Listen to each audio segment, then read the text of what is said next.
Welcome welcome welcome watchers, मैं हूं Almas Jacob और आप देख रहे हैं 5 रेड हाइफर्स अराइव इन इसराइल। 5 ऐसी लाल बछिया जो बेऐब हैं। अमेरिका टेक्सास से उनको लैंड करवा दिया गया है।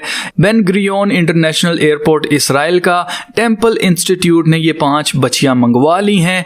क्या अब तीसरी हैकल बस बनने ही वाली है 10 दिन के बाद? मैं आपको यकीन दिलाना चाहता हूं कि अभी तक आपने जितनी भी इस टॉपिक के ऊपर वीडियोस देख ली हैं यूट्यूब के ऊपर, किसी एक भी वीडियो के अंदर आपको ये क्रूशियल इंफॉर्मेशन किसी ने भी नहीं दी होगी जो अभी मैं आपके साथ शेयर करने वाला हूं।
जी, तो अभी जो आपने क्लिप देखा है जिसमें एक शख्स नरसिंगा फूंक रहा था, तो ये नरसिंगा किस वजह से फूंका गया है तो आप पढ़ सकते हैं। यहां पर लिखा हुआ है, Josh Wander blows the shofar of Messiah welcoming the red heifers, यानी कि अपने मसाया जो है उसको भी ये याद करते हुए इन्होंने ये नरसिंगा फूंक दिया है कि बस अब इनका मसाया जो है वो सामने आने वाला है। तो ये क्या न्यूज़ चल रही है, क्या हो रहा है, क्या 10 दिन के बाद ये बस टेम्पल बनने वाला है? तो इसके मुताबिक, इस न्यूज़ के मुताबिक ये है कि 5 जो लाल बच्चियां हैं वो अराइव हो गई हैं बेन गुरियोन इंटरनेशनल एयरपोर्ट जो इसराइल का, वहां पर लैंड की हैं। और इस इंफॉर्मेशन के मुताबिक ये है कि इनको 10 दिन के लिए क्वारंटीन में रखा गया है इन लाल बच्चियों को। अमेरिका की एक स्टेट टेक्सास से इन लाल बच्चियों को इंपोर्ट किया गया है और बोनी इसराइल नाम से एक ऑर्गेनाइजेशन बनाई हुई है। कुछ क्रिश्चियंस हैं जिन्होंने इनको पाला है, वो लवर्स ऑफ इसराइल हैं, अपने आप को लवर्स ऑफ इसराइल कहते हैं। जैसे यहाँ पर लिखा हुआ, Boney Israel and organisation that connects Christian lovers of Israel to the Holy Land stepped in to help। अब ये जो क्रिश्चियंस हैं बेसिकली हेल्प कर रहे हैं यहूदियों की कि तीसरी हैकल को बनाने के लिए इनको जो मेन चीज चाहिए, लाल बच्चियां इनको चाहिए, वो प्रोवाइड करने के लिए इन्होंने हेल्प की है। तो अब मैं आपको बताना चाहता हूं कि अमेरिका के अंदर बहुत सारे ऐसे चर्चेज हैं जो कि अपने आप को इवेंजेलिकल चर्चेज कहते हैं। ये जो चर्चेज हैं इनकी तालीम ये है कि जब तक हम यहूदियों को तीसरी हैकल बनाने में मदद नहीं करेंगे तब तक यीशु मसीह नहीं आएंगे हमें रैप्चर करने के लिए। इनका जो बयान है या इनकी जो तालीम है वो ये है कि हम हेल्प करेंगे यहूदियों को कि वो अपना तीसरा टेम्पल बना लें, और जैसे ये तीसरा टेम्पल बनाएंगे मुखालिफ मसीह आ जाएगा। मुखालिफ मसीह जैसे ही सामने आएगा तो यीशु मसीह रातों रात हमें चोर की तरह आकर उठा कर ले जाएंगे और हम यहां से दुनिया से उठा लिए जाएंगे, रैप्चर कर लिए जाएंगे। तो वो जो प्री ट्रिब्यूलेशन रैप्चर की तालीम पर मानने वाले लोग हैं वो इस तरह की हरकतें कर रहे हैं जो कि मेरे ख्याल से नहीं करना चाहिए। उसकी रीजन मैं आपको बताना चाहता हूं, क्योंकि ये बिल्कुल इसी तरह से कि अगर यीशु मसीह के दौर के अंदर आज के जो इवेंजेलिकल क्रिश्चियंस हैं वैसे अगर उनके शागिर्द होते तो उनको, क्योंकि यीशु मसीह पहले बता चुके थे कि भाई मुझे पकड़वाया जाएगा, मुझे मारा जाएगा, सलीब दी जाएगी और उसके बाद मैं तीसरे रोज़ मुर्दों में से जी उठूंगा, और ये सारा प्लान था। यीशु मसीह अपने शागिर्दों के साथ बार बार इसका जिक्र करते थे, कलाम मुकद्दस में हमें बार बार पढ़ने को मिलता है। तो कहने का मकसद ये है कि अगर आज के क्रिश्चियन जिस तरह कर रहे हैं, अगर उस वक्त के शागिर्द ऐसे होते तो वो वक्त से पहले ही यीशु मसीह को पकड़वाने के पीछे पड़े होते होते कि यीशु मसीह सलीब पर जान देंगे तो तभी हमारी मखलसी होगी ना। तो आज लोग क्या कर रहे हैं, बिल्कुल खुदा के काम में इंटरफेयर कर रहे हैं, और ख़ास तौर से मसीही जो खुद को समझ रहे हैं कि हम खुदा की खिदमत कर रहे हैं या हम बहुत अच्छा काम कर रहे हैं। तो मैं आपको बताना चाहता हूँ कि ये जो तीसरा टेम्पल बन रहा है ये खुदा की मर्जी से नहीं बन रहा है, और ना ही खुदा की कोई खुशी इसके अंदर शामिल है कि लोग उसके लिए तीसरी हैकल बनाएं। उसकी रीज़न ये है कि यीशु मसीह जब इस ज़मीन पर आए उसके बाद से सारा सिस्टम खुदा ने चेंज कर दिया, नजात का रास्ता खुदा ने खोल दिया, और खुदा इंसान के हाथों से बने हुए घरों में नहीं रहता, खुदा दिल में रहता है, इंसान के अंदर रहता है। अब हमारी जो बॉडीज़ हैं ये खुदा का टेम्पल बन गया है। तो यीशु मसीह के आने के बाद तो सब कुछ चेंज हो चुका है, अब तो टेम्पल की ज़रूरत ही नहीं है। तो जो मसीही खुद को बड़ा मसीही समझ के जो यहूदियों की बड़ी हेल्प करना चाह रहे हैं, ये कहीं से भी खुदा की खिदमत नहीं कर रहे हैं, ये सेल्फिश होकर वो काम कर रहे हैं जो इब्लीस इनसे करवा रहा है। और मैं आपको बताना चाहता हूं कि यीशु मसीह को पकड़वाने वाले शख्स जो एक शागिर्द था यीशु मसीह का, उसका नाम था यहूदा अस्करियोती। अब यहूदा अस्करियोती ने क्या किया, यीशु मसीह को 30 चांदी के सिक्कों में बेच दिया था, पकड़वा दिया था, और आज ये लोग भी वैसा ही कर रहे हैं कुछ पैसों की खातिर। जो टेम्पल इंस्टीट्यूट इनको दे रहा है, ये बोनी इसराइल जो ऑर्गेनाइजेशन है, ऑब्वियसली ये उनके पैसों पर चल रही है। और यहूदा अस्करियोती के बारे में यीशु मसीह ने कहा था कि इसके लिए अच्छा होता कि ये शख्स पैदा ही ना होता।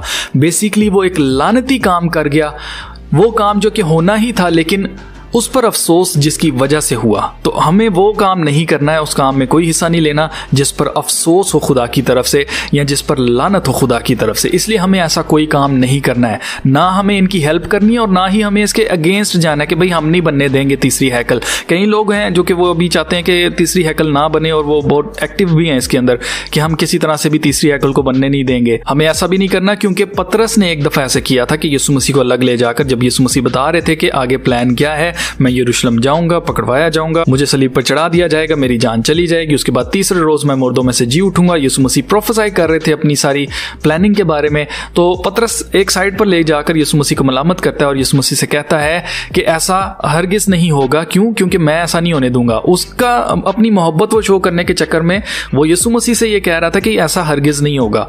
तो जानते हैं कि यीशु मसीह ने उससे क्या कहा था? यीशु मसीह ने उससे कहा था, ऐ शैतान मुझसे दूर हो, क्योंकि तू मेरे लिए ठोकर का बाइस है। अब वो प्लान जो खुदा का है हमारे लिए, उसके अंदर अगर हम रुकावट बनते हैं तो भी ठीक नहीं है। तो इसलिए हमें दोनों तरफ कोई काम नहीं करना, ना इसको बनने से रोकना है और ना हमें इसको बनने में कोई हेल्प करनी है, क्योंकि वक्त से पहले कुछ नहीं होने लगा।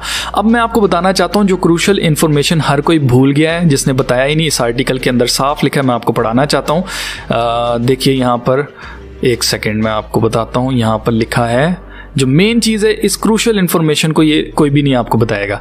सारी सेंसेशनल न्यूज़ बना रहे हैं सिर्फ व्यूज़ गेन करने के लिए। मैं इसीलिए एकदम से वीडियो नहीं बनाता हूँ, क्योंकि मुझे पता है कि रिसर्च करनी पड़ती है, चेक करना पड़ता है ऑथेंटिक न्यूज़ है भी है कि नहीं है। अब आप नोट करें, ये इन्फॉर्मेशन किसी ने आपको नहीं दी होगी। वो ये है कि जो ये चन्नान करके किसी का नाम है, ऑर्थोडॉक्स जूइश रेजिडेंट है इफरात का, ये लाइसन है, ठीक है। इसने ये बेसिकली बोनी इसराइल जो ऑर्गेनाइजेशन है और जो रब्बीज़ हैं फ्रॉम द टेम्पल इंस्टीट्यूट, इनका जो दरमियानी है जिसने मंगवाई हैं ये लाल बच्चियाँ, उसका कहना है the Jews don't need to be pure to build the temple और to bring the public sacrifices, ठीक है। इसने कहा on the other hand purity will take it to the next level and will facilitate rebuilding the temple and doing the service. Basically ये कहने का मकसद इनका ये है कि यहूदियों को कोई ज़रूरत नहीं है लाल बच्चिया की, इसके बगैर भी हम तीसरी हैकल बना सकते हैं। एक चीज़। दूसरी चीज़ इन्होंने आपको बताई है कि ये जो लाल बच्चियाँ आई हैं, ये पांचों की पांचों लाल बच्चियाओं की एज जो है वो 5 से 8 महीने है। अब आप कहेंगे 5 से 8 महीने तो हम क्या करें इसमें, इससे क्या होता है? तो इससे ये होता है, to be suitable for the red heifer ceremony the cow must be 2 years and 1 day old, ठीक है। एक जो गाय है जिसको इन्होंने सैक्रिफाइस करना है, उसके लिए ज़रूरी है कि वो 2 साल और 1 दिन की हो। ये कितने साल की हैं? ये 1 साल की भी नहीं है, 5 से 8 महीने के दरमियान है इनकी एज। ये पांचों की पांचों जो हैं अभी तो ये ब्लेमिश फ्री हैं, लेकिन अगर मान लिया जाए कि ये पांचों की पांचों 8 महीने की हैं, तो भी 16 महीने अभी बाकी हैं इनके 2 साल होने के। 2 साल की जब ये होंगी तब इनकी दोबारा से इंस्पेक्शन की जाएगी, एक एक बाल इनका चेक किया जाएगा। अगर दोबारा से इनके अंदर कोई बाल एक अलग कलर का निकल आता है तो फिर से ये डिस्क्वालीफाई हो जाएंगी।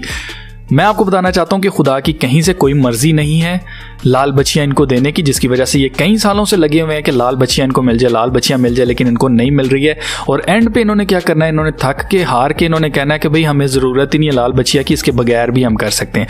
गो कि अभी इन्होंने इसको रखा हुआ है, हो सकता है कि ऐसा ना हो, ये मेरा ऐसे ओपिनियन है, हो सकता है गलत भी हो क्योंकि मैं हर दफ़ा सही नहीं हो सकता, मैं भी इंसान हूँ। तो कहने का मकसद ये, मुझे ऐसा लगता है कि आहिस्ता आहिस्ता ये लोगों की माइंड प्रोग्रामिंग ये करेंगे कि हमें लाल बच्चियाँ की ज़रूरत ही नहीं है। क्यों? क्योंकि खुदा की तरफ से कोई इजाज़त नहीं है, ये खुदा की तरफ से साइन होगा अगर लाल बच्चियाँ बिल्कुल ब्लैमिश फ्री इनको मिल जाती है। ठीक है, तो अभी 16 महीने बाकी हैं जी, 16 महीने के बाद पता चलेगा। मैं आपको एक चीज़ ये बताना चाहता था इस वीडियो के ज़रिए, और दूसरी बात मैं आपको ये बताना चाहता था कि लोग इस तरह से सेंसेशनल इसको न्यूज़ बना रहे हैं कि बस 10 दिन के बाद पता चल जाएगा। तो 10 दिन क्वारंटीन क्यों किया गया इन लाल बच्चियों को? तो इसलिए किया गया क्योंकि ये मुल्क के बाहर से मंगवाई गई हैं, इनके अंदर कोई बीमारी भी हो सकती है। तो आजकल एक कोई लंपी करके वायरस आया हुआ है, तो इसलिए इन्होंने इसको अलहदा रखना है, क्वारंटीन कर देना, बिल्कुल बाकी जानवरों के साथ इनको मिक्स नहीं करेंगे, इनको अलहदा करके रखेंगे ताकि चेक करें 10 दिन के अंदर कि इनके अंदर कोई बीमारी तो नहीं है।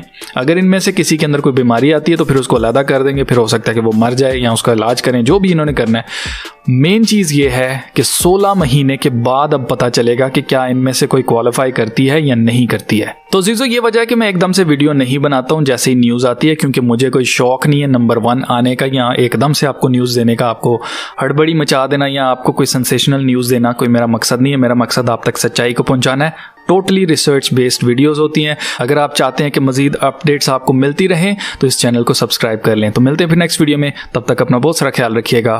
खुदा हाफिज़।